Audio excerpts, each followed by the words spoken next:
Assalamualaikum warahmatullahi wabarakatuh. Perkenalkan, nama saya Denny. Saya berasal dari kelas 11 II1. Baiklah, di video kali ini saya akan menyampaikan tentang teks eksplanasi. Materi yang akan saya bahas adalah 1. Pengertian teks eksplanasi, 2. Tujuan, 3. Ciri-ciri, 4. Struktur, 5. Kaidah kebahasaan, 6. Contoh. Pengertian teks eksplanasi. Teks eksplanasi adalah teks yang berisi tentang proses mengapa dan bagaimana suatu peristiwa alam, ilmu pengetahuan, sosial, budaya, dan lainnya bisa terjadi. Suatu peristiwa, baik peristiwa alam maupun sosial, yang terjadi di sekitar kita, selalu mempunyai hubungan sebab, akibat, dan proses. Tujuan: pertama, menjelaskan fenomena yang terjadi. Kedua, menjelaskan sebab akibat suatu peristiwa. Ciri-ciri: pertama, strukturnya terdiri dari pernyataan umum, urutan sebab, akibat, dan interpretasi. Kedua, informasi yang dimuat berdasarkan fakta atau faktual. Ketiga, faktual tersebut mempunyai informasi yang bersifat ilmiah atau keilmuan, contohnya sains.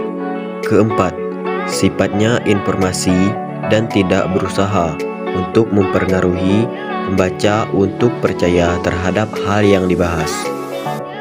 Kelima, memiliki atau menggunakan sequence marques seperti pertama, kedua, ketiga, dan sebagainya. Bisa juga menggunakan pertama, berikutnya, dan terakhir.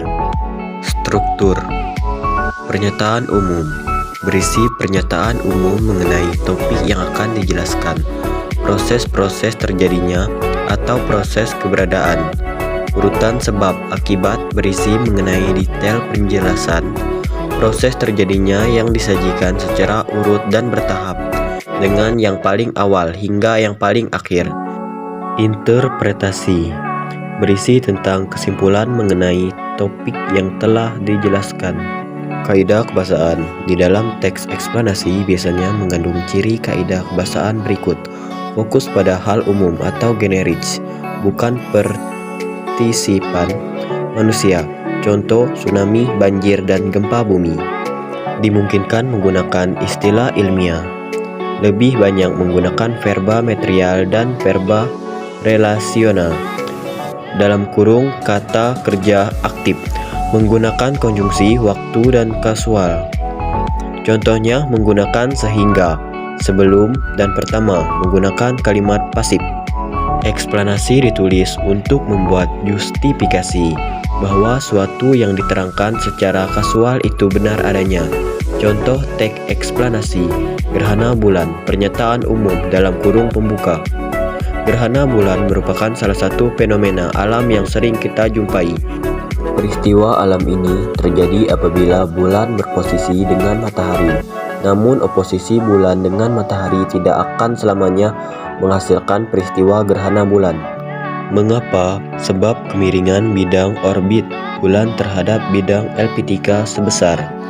Akan ada saat di mana terjadi perpotongan bidang orbit bulan dengan bidang eliptika, yang kemudian akan menyebabkan munculnya dua titik yang juga dikenal dengan istilah node. Nah, gerhana bulan akan terjadi apabila bulan berposisi dengan titik node tersebut. Dibutuhkan sekitar 29,53 hari sampai bulan bergerak dari satu titik ke titik oposisi lainnya. Kedua, deretan penjelas dalam kurung isi. Faktanya, ketika terjadi gerhana bulan, sebenarnya terkadang penampakan bulan masih dapat terlihat. Hal ini disebabkan karena sinar matahari yang masih tersisa berbelok menuju arah bulan oleh atmosfer bumi. Sinar matahari yang dibelokkan itu tentu memiliki spektrum cahaya kemerahan, yang merupakan alasan mengapa saat peristiwa gerhana bulan, tampilan bulan akan terlihat lebih gelap, biasanya berwarna merah gelap, jingga, atau bahkan coklat. Ketiga, penutup interpretasi. ketika bayangan bumi menutupi sebagai atau seluruh penampang bulan, maka pada saat itulah akan terjadi gerhana bulan, terutama ketika bumi menepati posisi di antara matahari dan bulan dan berada pada satu garis lurus yang sama, yang kemudian memiliki sinar matahari tidak dapat mencapai bulan karena dihalangi oleh posisi bumi saat itu. Sekian dari saya, terima kasih. Wassalamualaikum warahmatullahi wabarakatuh.